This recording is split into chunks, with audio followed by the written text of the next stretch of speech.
ঠিক আছে, গ্রামার থেকে আমাদের এখন রাইটিং এ বেশি ফোকাস করি। ঠিক আছে, গ্রামার যদি বেস মোটামুটি তৈরি থাকে তাহলে আশা করছি আমরা খুব একটা অসুবিধা হবে না আমাদের। ঠিক আছে, ক্লাসটা আমরা চেষ্টা করছি একদম 21শে ডিসেম্বরের মধ্যে র্যাপ আপ করার। আমরা যতভাবে হয় যেভাবে হয় প্র্যাকটিস করব আমরা। ঠিক আছে, খুব এফিশিয়েন্টলি ক্লাসগুলো করব। আজকে যেহেতু স্টার্ট ক্লাস, একদম ফার্স্ট ক্লাস আমাদের, তো আজকে আমি একদম বেসিক একটা জিনিস থেকে শুরু করব। আমরা আজকে ট্রান্সলেশন দিয়ে স্টার্ট করছি। ফার্স্ট জিনিস তো একদম ট্রান্সলেশন করব, সবাই বাঙালি তো বেঙ্গলি টু ইংলিশ আমরা আজকে একটা বেসিক ইন্টারমিডিয়েট লেভেল ট্রান্সলেশন দিয়ে স্টার্ট করব।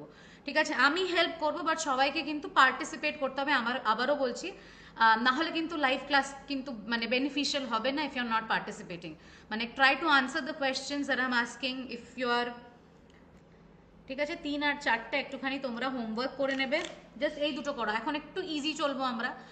আর শুক্রবারে ফ্রাইডেতে আমি একটু প্রেসি রাইটিং শুরু করব।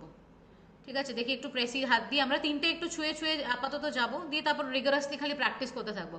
কিন্তু আমি এখন একটুখানি দেখিয়ে দিই কোনটার প্যাটার্ন কীরকম। যেমন ট্রান্সলেশন আছে, মোটামুটি একটা আইডিয়া পাওয়া গেলে যেভাবে এসব জিনিস নিয়ে করা যেতে পারে। এরপর আমি প্রেসিটা একটু দেখাবো কিভাবে আমরা করি। আমি প্রেসির বিষয়ে একটুখানি বলে দিই। প্রেসি তোমরা আশা করি জানো, এটা 15 নম্বরের একটা আমাদের পার্ট, মানে সিলেবাসে খুব ইম্পর্টেন্ট একটা জিনিস। আর খুব মানে কি বলবো, ছোট্ট একটা জিনিস, খুব একটা কমপ্লিকেটেড নয়। যেটা থাকে passage.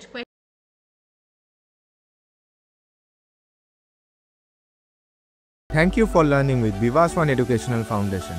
For contents like this, follow us on Facebook and Instagram today.